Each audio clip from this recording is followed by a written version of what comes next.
ଦେଖନ୍ତୁ ମୋ ପଛପଟେ ଏଠି ଗୋଟେ ପୋଖରୀ ଅଛି। ଆମ ଗାଁରେ ଗୋଟେ ପୋଖରୀ ଖୋଳା ହେଇଛି।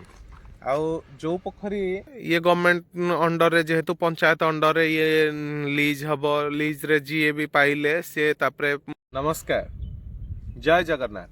ମୁଁ ଦିବ୍ୟଜ୍ୟୋତି, ଦିବ୍ୟ ଅନୁଗୁଳ ଫାର୍ମିଂ ଚ୍ୟାନେଲରେ ଆପଣଙ୍କୁ ସ୍ୱାଗତ ଜଣାଉଛି। ଆଜି ମୁଁ ଆପଣମାନଙ୍କୁ ଏପରି ଏକ ପୋଖରୀ ବିଷୟରେ ଦେଖାଇବାକୁ ଚାହୁଁଛି। ଯେଉଁ ଭାଇମାନେ ନୂତନ ପୋଖରୀରେ ମାଛ ଚାଷ କରିବା ପାଇଁ ଚାହୁଁଅଛନ୍ତି, ସେମାନେ କେମିତି ପ୍ରକାର ପୋଖରୀ ପ୍ରସ୍ତୁତ କରିବେ, କେମିତି ପୋଖରୀ ଗୋଟେ ନୂଆ ପୋଖରୀ ଖୋଳିବାର ଅଛି ତ ତାକୁ କେମିତି ଆମେ ଖୋଳିବା, କେଉଁ ଟାଇପ୍ର କେତିକି ସେପ୍ରେ ରହିବା କଥା, କେତିକି ସାଇଜ୍ର ହେଲେ ମାଛ ଚାଷ ପାଇଁ ପ୍ରଯୁଜ୍ୟ ରହିବ, ଚାଲନ୍ତୁ ଯିବା ଦେଖିବା। ପୋଖରୀ କେମିତି କ'ଣ ସାଇଜ୍ ରହିବା କଥା, ତା ହୁଡ଼ା କେମିତି ରହିବା କଥା, ଆଉ ପୋଖରୀଟେ କେଉଁ ସାଇଜ୍ର ହେବା କଥା, ଚାଲନ୍ତୁ ଯିବା ଦେଖିବା। ମୋ ପଛପଟେ ଏଠି ଗୋଟେ ପୋଖରୀ ଅଛି। ଆମ ଗାଁରେ ଗୋଟେ ପୋଖରୀ ଖୋଳା ହେଇଛି।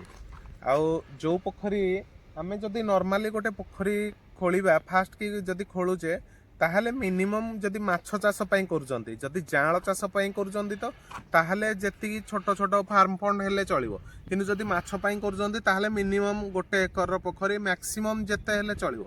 ଆଉ 1 ଏକର ପୋଖରୀରେ ଆମର ସାଇଜ୍ଟା ଦେଖନ୍ତୁ, ମାନେ ଲେନ୍ଥ ଯେତେ ହେଲେ ଚଳିବ, କିନ୍ତୁ ତାର ବ୍ରେଥ ମାନେ ଏପଟ ଚଉଡ଼ାଟା କମ୍ ସେ କମ୍ ମିନିମମ୍ଟା 200 ଫୁଟ ରହିବା କଥା। ଆଉ ଆପଣଙ୍କର ଲମ୍ବା ଯେତେ ହେଲେ ସେ କିଛି ପ୍ରୋବ୍ଲେମ୍ ନାହିଁ। ଯେତେ ଆଉ ପୋଖରୀ ସବୁବେଳେ ରେକ୍ଟାଙ୍ଗୁଲାର ସେପ୍ର ହେଲେ ବହୁତ ହି ଭଲ। ଆଉ ଏଇ ପୋଖରୀ କିନ୍ତୁ ଏଇ ପୋଖରୀଟି ଗୋଟେ ସ୍କୋୟାର ସେପ୍ର ଅଛି। ଇଏ 200 ଫୁଟରେ 200 ଫୁଟର ପୋଖରୀଟି ଏବେ ଗଭର୍ଣ୍ଣମେଣ୍ଟ ତରଫରୁ ଖୋଳା ହେଇଛି। ଆଉ ଯେହେତୁ ଏଇଟା ଗଭର୍ଣ୍ଣମେଣ୍ଟ ତରଫରୁ ଖୋଳା ହେଇଛି, ଆଉ ଏବେ ଦେଖନ୍ତୁ ଗଭର୍ଣ୍ଣମେଣ୍ଟର ଏଇ ପୋଖରୀ ସବୁ ଏବେ ଯେଉଁ ସ୍କିମ୍ରେ ସବୁ ଖୋଳା ଯାଉଛି, ସେ କେମିତି ୱେରେ ଖୋଳୁଛନ୍ତି ଦେଖନ୍ତୁ। ଆମେ ନର୍ମାଲି ଖୋଳିଲେ ପୁରା ସିଧା ସ୍ଲୋପ୍ କାଟି ଦେଉଛେ, କିନ୍ତୁ ଗଭର୍ଣ୍ଣମେଣ୍ଟର ଯେଉଁ ଏବେ ପୋଖରୀ ଖୋଳା ହେଉଛି ସେ ସବୁ ମାନେ ଥାକ ଥାକ ଟାଇପ୍ର। ଯେମିତି ଗୋଟେ ଦେଖନ୍ତୁ, ଏଇଠି ଗୋଟେ ଥାକ ରହିଲା, ଇଏ ରହିଲା ପୋଖରୀର ହୁଡ଼ା ରହିଲା, ଇଏ ଗୋଟେ ଥାକ ରହିଲା, ତାପରେ ପୁଣି ଏଗେନ୍ ଦେଖନ୍ତୁ ତଳେ ଆଉ ଗୋଟେ ବେସ୍ ରହୁଛି। କାହିଁକି ଏଭଳି ଖୋଳା ହେଉଛି? ଏଇପରି ଆଖଳି ପୋଖରୀ ମାନେ ଖୋଳେଇବା କଥା। ଆଉ କ'ଣ ଏଥିରେ ଗୋଟେ ମିଷ୍ଟେକ୍ ଯେ ଏତିକି, ସିଏ ମାନେ ପୁରା ସିଧା କଟିଂ ହେଇଛି, କିନ୍ତୁ ଆମେ ଯଦି ନର୍ମାଲି କଟିଂ କରିବା, ଦେଖନ୍ତୁ ମାଟିଟା ଏମିତି ହୁଡ଼ାଟା ପୁରା ସିଧା ଅଛି, କିନ୍ତୁ ଆମେ ନର୍ମାଲି କ'ଣ କରିବା, ଯେତେବେଳେ ବି କାଟିବା ଆମେ ସ୍ଲୋପ୍ କଟିଂ କରିବା ହେଲା। ଆଉ ଏମିତି ଯେମିତି ଥାକ ଥାକ କରିଛନ୍ତି ସେଇ ଟାଇପ୍ର ରହିଲେ ପୋଖରୀରେ ଭଲ। କାହିଁକି? ନୂଆ ମାଟି ମାନେ ବର୍ଷା ହେଲେ ଏଇ ମାଟି ସବୁ ଧୀରେ ଧୀରେ ତଳକୁ ଖସିବ। ବର୍ଷା ହେଲେ ବର୍ଷାରେ କିଛି ମାତ୍ରାରେ ସେ ଧୋଇ ହେଇଯିବ।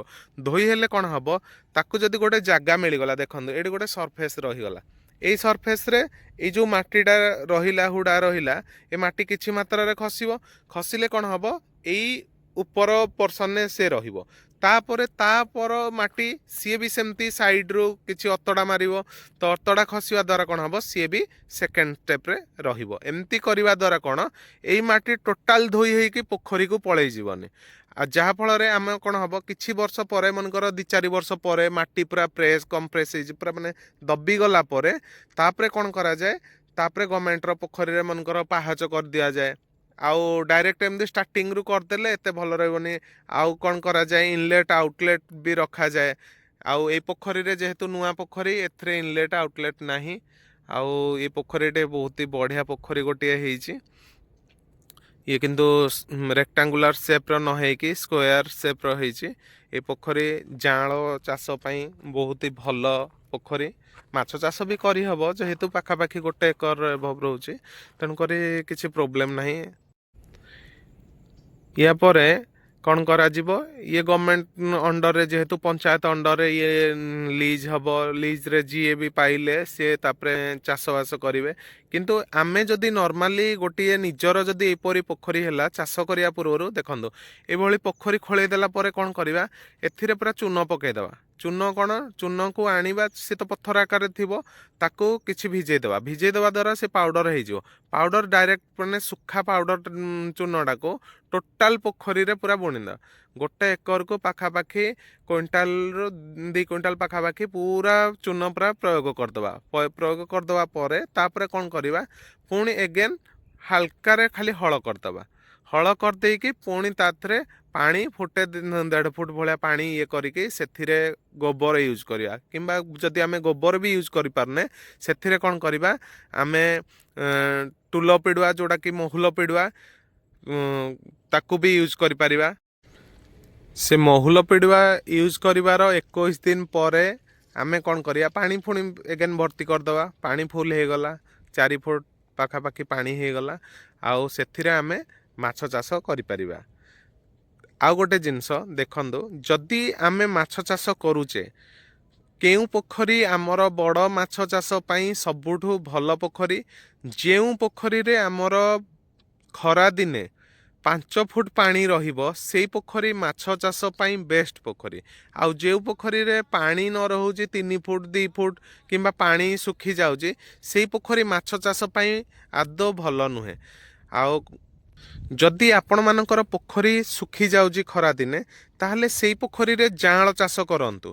जांळ चाष कले कौन हबो आमे ताकू डिसेंबर जनवरी सुधा ताकू अलगा पोखरी जो पोखरी रे पानी सुखुनी सेई पोखरी को आमे शिफ्ट कर दे परिबा। तेणु करी आपण माने सबु बेले जेउ पोखरी रे पानी सुखी जाउची सेई पोखरी रे जांळ चाष करंतु। जेउ पोखरी रे पानी वर्ष सारा रहुची आउ खास करी खरा दिने 5 फुट रहुची सेई पोखरी रे माछ चाष करंतु तो आपणक पई सबुठु भल रहिबो। आज तो देखिली जे पोखरी केमती प्रस्तुति करिवे आउ पोखरी रो साइज केमती रहिवा कथा जो माने नुआ करजंदी सेमानक पई जदी किछि माने फलप्रद हेई थाए ताहले कमेंट माध्यम रे मते जणैबे। आउ आज पई विदाय दियंतो। जय जगन्नाथ बाय बाय।